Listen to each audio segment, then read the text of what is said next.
knife handles made of silver. It had this small but beautiful gold jewelry with the rubies. It was very clear to me that it was a furniture piece, and it was a handle with the shape of a woman. Azulejos in Portugal, you can see it today in the front of the buildings, in monuments, in everywhere. You can see it today as inspiration for many things in fashion and social media and design. Comes mostly from the Portuguese styles. And it takes sometimes many years and sometimes also a little bit of luck. Hello everyone and welcome to Underwater Adventures with Alex Mirabal. Today we will be talking about an enigmatic artifact we found many years ago and that has been recently identified. So let's dive into it.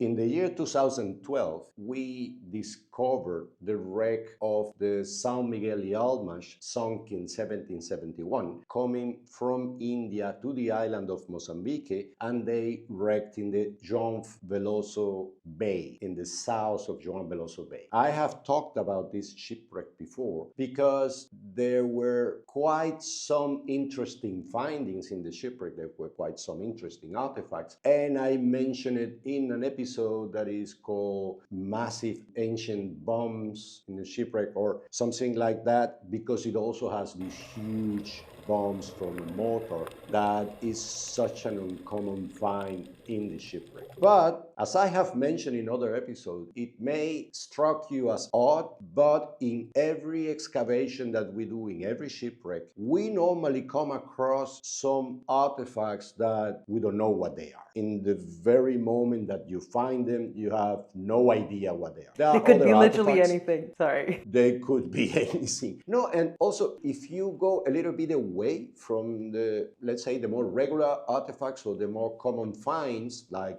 coins and pieces of domestic items and cutlery and artillery, sometimes you find artifacts or part of artifacts that it really puzzle you. Because since the very moment that you find them, you as an archaeologist and part of your research, you want to catalog or to register this artifact in a certain group. So at least you have a preliminary idea. Then it will go to the conservation facility or the conservation center. It will be clean and you will be able to see much more detail. So you will be able to narrow down that classification. But in the beginning, you try to do it. No, of course. And I remember in the beginning, in other episodes, that you told me that you never delete the misinformation or the misunderstanding, you add upon it, which leaves a very interesting record and good, I would imagine, a good potential record for in the case if you find another artifact with a similar shape, you might not make the same train of thought mistake. You might already be able to jump a couple of steps of knowing better how to categorize it. It also helps, let's say, another researcher who's facing the same doubt as I had in the beginning to go through a record and said,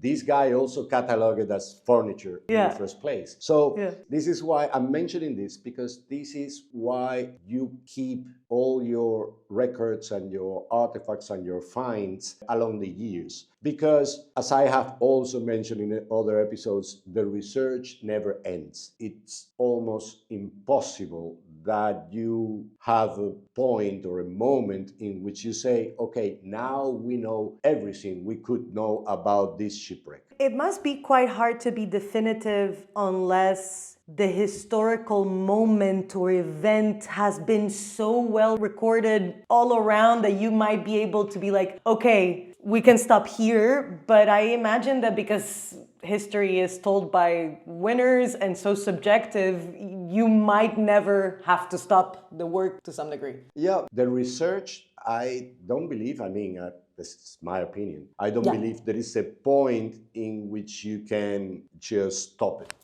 Yeah. Because knowledge doesn't work like that. Every day you learn something new. There might be a publication made in Australia or in South Africa. That gives you extra context. That you never came across. You try to investigate and you try to read everything, but there might be a couple of publications you haven't seen and that have the answer for what you don't. This is why I mentioned an archaeologist or a maritime archaeologist, people who work in shipwrecks. We always have to have this lingering question in your head and be attentive to whatever thing you see that could help you on that. I'm mentioning this because in that wreck in the São Miguel de Almas from 1771, among other artifacts, we found something that in the beginning it was sad enough, was very clear to me that it was a furniture piece, and it was a handle with the shape of a woman, and it was a copper handle that for me it makes entire sense of being part of a bigger furniture. Sorry, I mean, I was gonna add on to that information. We'll obviously put a picture up, and maybe now that we know the answer, it helps foresee it, but it's a woman in the shape, because it's a handle, in the shape that you would have her also on the boats back in the day. I don't know if that has a specific term or a specific imagery or meaning. It looks like these front pieces of the ships that it has this particular shape. Yes. Also to mention, as I saw it, I knew that the ship was coming from India. This was a ship that was in a trade between Goa, India, and the island of Mozambique. This was not a ship that made regular trips to Europe. It was actually engaged in the trade between the island of Mozambique and India. It was working there mostly, and we knew that. And I am mentioning this because I have also said before that one have to be as much detached as you can in your research to get further close to the truth. And one thing is that I say it, and another thing is that you are able to do it. And this comes to confirm that, because me knowing that the ship came from India, I saw in this woman figure Indian features in the clothes, in the hair. I was looking at something which for me was quite obvious, a piece of furniture and made in India. Okay. Obviously furniture, obviously India. Nice. Okay. None of the two.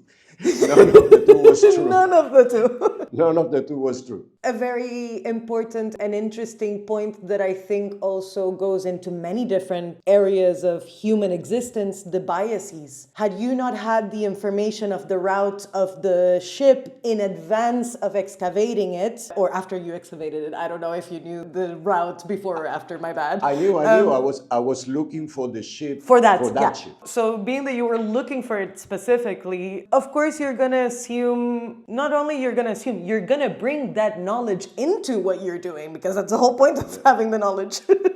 Yeah, well, that's why we have to be double careful with this and challenge yourself all the time, because not everything that we think in the process of the research, it will end up being true. And you have to be ready to change that along the way. And this was a shipwreck that brought a variety of quite interesting and pretty artifacts. It had these knife handles made of silver. It had these small but beautiful gold jewelry with the rubies. It also had a cargo of Chinese porcelain. When we found the wreck, most of this Chinese porcelain was already rescued or destroyed by the force of the sea. So we found plenty of fragments. We didn't find any complete object like in other shipwrecks, but everything was like very clear that was coming from the east with this type of cargo. So you immediately assume that everything that you will find in the wreck, you will have that provenance. So we register everything. That was 2012. The excavation of that wreck ended up in 2012. Few months later, most of the artifacts were already stabilized in the conservation center. So we had the chance of having a better look to most of the artifacts and study them better and make some comparative studies with some things that other people have found around the world. And this particular piece of this handle in the shape of a woman, it stays in my database as a handle part of a furniture item,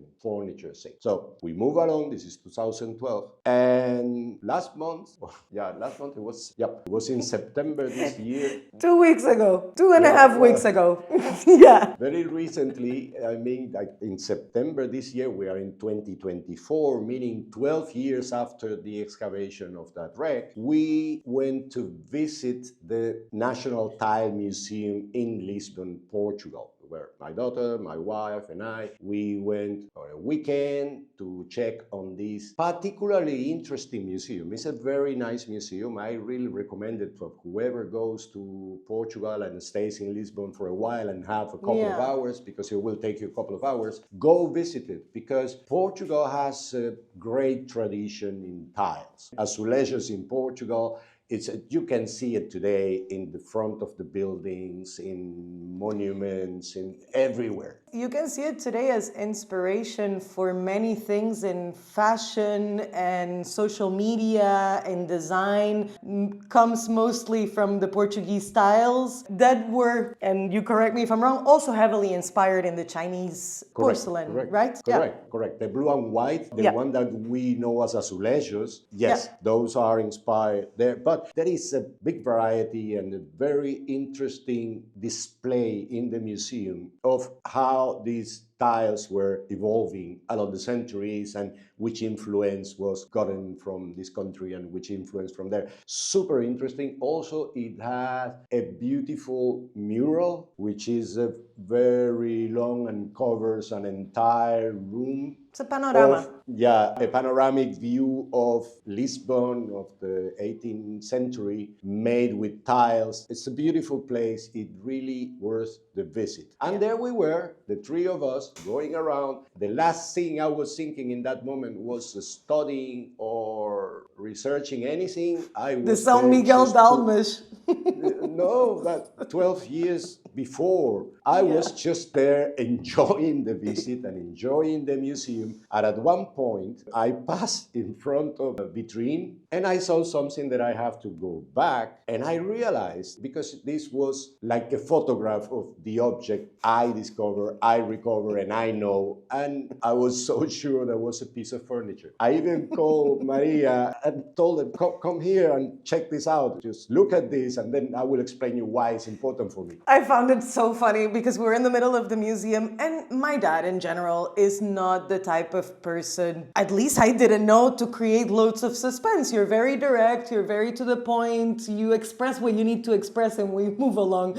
But I saw the excitement that he was like, no, you see this thing that you see here? Ask me about it later. And I was like, it must be something exciting, because I was like, okay, why can you not tell me here? Okay, sure. I loved wanted it. you to be excited. Because, and I will say, after you give the climax or the punchline, I also will say why I also appreciate why you did it that way. Well, if I waited 12 years to get the answer for that, I can wait 10 minutes. A couple of hours till we get home. So, yeah, I saw that object, which is nothing else than a newer. A newer in English. In Portuguese, the name is gomil. In Spanish is aguamanil. It's a jar. It's a pitcher. The handle is that woman, but not similar to that woman. It was that woman herself. The same one I have found 12 years ago in Mozambique. Now we are in Lisbon, from a ship coming from India. And it is this pitcher was used to wash your hands with water. That is what in Spanish is called aguamanil. It was a little bit of a ceremonial object to wash your hands and have them all clean. I was obviously totally totally surprised. I was not going to the museum to work or to continue my research. No.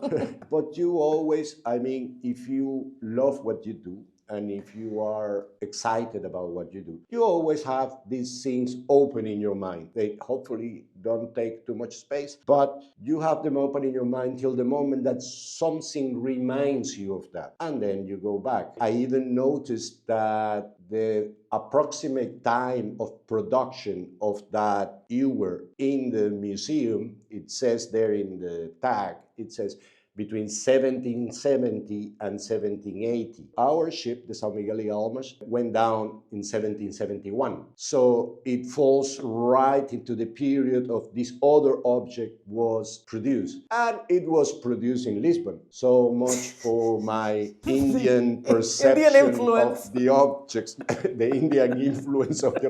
Okay, Indian influence could have, because there was already a long time the Portuguese were going to India and coming back with all this inspiration. But I assumed that it was made in India. I assumed wrong. The same as it was a piece of furniture. Actually, no, it was a handle of a picture of an ewer. And I was super surprised with that, nicely surprised, to the point I had to go back to my publication on that shipwreck and to my notes and add this information, because now this is information that I could confirm. All right, not every time that you confirm something or you have new information, you will produce a new publication, but you still can accumulate some of this information, and then you put all together and you make an update of your publication, because other researcher could come check what you have published, and if you have newer information, you should have it the most updated as you can. So we went out of the National Tiles Museum. We loved it. We also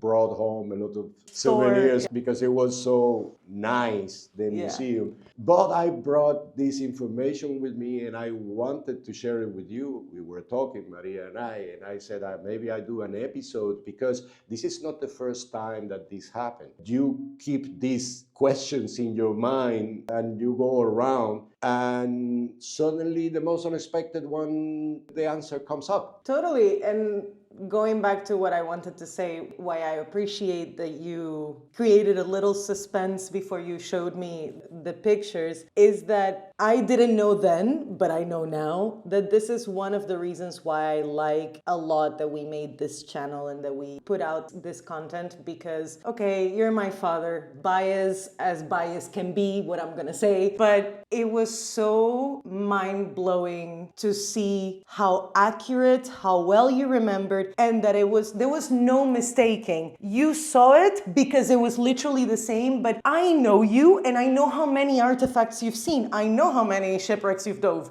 Like, no, like, how come you remember exactly by the detail that handle? To me, that was a no-brainer. We need to talk about this. This is the reason why we're also sharing your experience with other people that might be interested in this topic. And it was very beautiful and impressive. I get impressed, like many of us, I think, by people that are good at what they do or very passionate about something, and seeing that in real life on something that I'm now post a little bit more included in was very exciting. Was very much like, wow, my dad is a boss. Cool.